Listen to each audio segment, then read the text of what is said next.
Dr. John, you want to model for me? I would love to model for you, sir.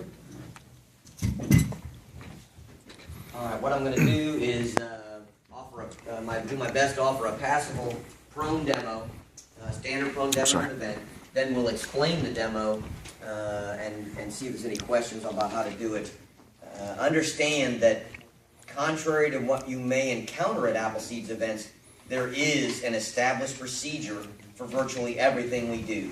Shoot boss discretion allows a shoot boss to change the order of things, modify them to some extent, but there is a hard, fast system, an SOP, standard operational procedure, for everything we do, from 6 steps to natural point of aim to all the position demos. You know, we have the prone demo, the seated demo, the standing demo.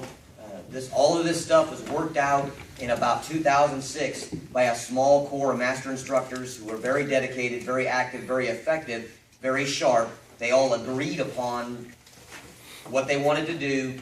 They wrote it down, and then they spread out across the country to try to carry that procedure throughout the nation. One instructor to another in the original system of mentoring. So we'll start out by showing you a prone demo.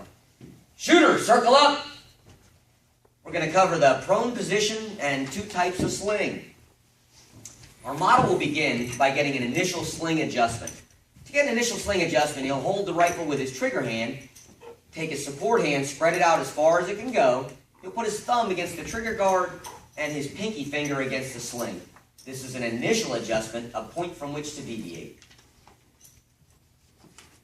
Any questions about that initial sling adjustment? Next, we're going to show you the hasty sling, so-called because it's faster to don and faster to doff, but less stable than the most stable sling, the loop sling, we'll show you in a moment. To don the hasty sling, our model will grasp the rifle with the trigger hand, bring it up until he can look through the trigger guard. He then thrusts his support arm through the loop, and this is between the rifle and the sling, rotates his arm clockwise because he's right-handed until it comes up between the sling and the rifle. He has to keep tension on the sling to keep it as high above the bicep as possible. Then he rotates the rifle into the shooting pocket. Once he's finished, the sling is smooth across the back of the hand, snug, high above the bicep, and holds up the weight of the rifle. This is the hasty sling, and if you don't have a military web sling that disconnects at the base of the rifle, this is the only type of sling you'll be able to use today. Any questions about donning the hasty sling? All right, now our model will drop to the kneeling position to don the loop sling, the most stable of the 3 slings we teach at Appleseed. In order to don the loop sling, he has to have a military web sling with a quick disconnect buckle at the rear. He disconnects the rear clip from the rear swivel of the rifle, lays the sling out as if it were on the rifle, then pushes the sling up through the D-ring to create a loop. Nice big loop. He will then rotate the loop 90 degrees clockwise because he's right-handed, push his support arm through the loop, holding onto his shirt to make sure it doesn't bunch up on his clothing, brings the loop high above the bicep, as far up as possible. He will then rotate the buckle to the outside and begin to cinch the loop. Rotate and cinch, rotate and cinch. When he's finished, the sling pulls taut like a noose. Once again, he rotates his support arm clockwise around the sling because he's right-handed until his hand comes up between the sling and the rifle. When he rotates the rifle into the shooting position, it will be smooth across the back of the hand, snug, and high above the bicep. This is the loop sling. It requires a military web sling, and it is the most stable of the 3 slings we teach at Appleseed, best suited to prone and seated. Any questions about the loop sling? All right, now our model will redon the hasty sling, and we'll show you how to address the target. By addressing the target, I'm talking about turning toward your trigger hand side. The amount of turn required is referred to as index. The amount of index required is based upon your body geometry in relationship to your rifle. A tall shooter with a short rifle will face more straight onto the target than a short shooter with a long rifle, who has to index further away from the target and draw the rifle across his shoulders to effectively shorten the length of pull or the distance from the face of the trigger to the buttstock of the rifle.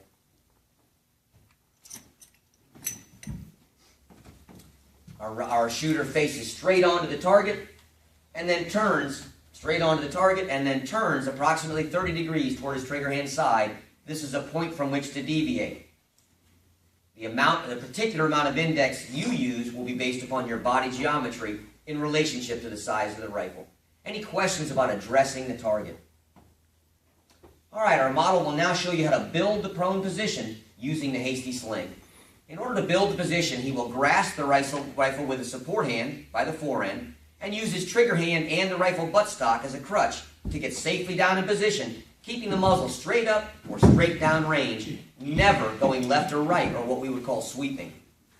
Once he gets down into position, he makes sure his sling is above his bicep and acquires a proper prone position using the hasty sling.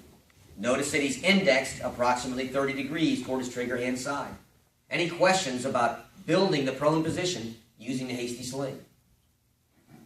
All right, our model will now come back up to the kneeling position, redon the loop sling. We'll show you how to build the position using the loop sling. Once again, he puts the rifle barrel up against his shoulder so that he can use both hands, disconnects the rear swivel, the clip from the rear swivel, pushes the sling up through the D-ring to create a nice big loop, rotates it approximately 90 degrees clockwise because he's right-handed, pushes his support arm through, brings it all the way up as high above the bicep as possible, rotates the buckle to the outside, and begins to cinch the sling taut. When he's finished, the buckle is on the outside of the support arm, and the sling pulls taut like a noose. Rotates his support arm clockwise around the sling because he's right-handed, uses the rifle as a crutch in his trigger hand for support, and goes safely down into position. Index is 30 degrees toward his trigger hand side, safely down, muzzle always up or down range, and acquires a prone position using the loop sling, the most stable of the 3 slings we teach at Appleseed. Any questions about the loop sling? How to build a position with the loop sling? All right, let's go over the steady hold factors of the prone position, beginning at the muzzle and going counterclockwise. Support hand, open, cradling the rifle. Support elbow, as far under the rifle as possible. Sling, smooth across the back of the hand, snug, as high above the bicep as possible. Support leg straight out in line with the spine. Trigger knee pulled up as far toward the rifle as possible. Trigger elbow planted with sufficient force to absorb recoil and spaced properly in reference to the support elbow. Trigger hand, firm handshake grip, pulling the rifle smartly rearward into the shoulder pocket. Trigger finger in an exaggerated C shape, down low on the trigger, with the trigger out toward the end of the first pad of the index finger. He cranes his neck as far forward as possible in what we call a turkey neck, drops his cheek down onto the stock, and once his sights are aligned, he will weld his cheek to the stock where it shall remain throughout the course of fire. These are the steady hold factors for the prone position. Any questions? Now, when he gets into a good prone position, if he's not on target, he has to shift his position. The support elbow will be the pivot point, and all motion shall be around this point. In order to shift his muzzle left or right, he moves his hips in the opposite direction of the desired change in change in point of aim, excuse me. We call this windage. So to shift the muzzle left, he shifts his hips to the right. He's using exaggerated motions for your benefit. To shift his muzzle to the right, he shifts his hips to the left. To cause the muzzle to go up or down, or elevation in rifleman speak, he'll dig his toes in, shift his hips forward to drop the muzzle down, or shift his hips rearward to bring the muzzle up. He can also move his hand on the forestock, fore and aft, moves it forward, the muzzle drops, pulls it back, the muzzle rises. He can also move the buttstock up and down in the shoulder pocket for gross adjustments. But most of the changes in position will be done with the hips. Any questions about shifting the prone position? All right, thank you, model. Now that's a basic prone demo. Now,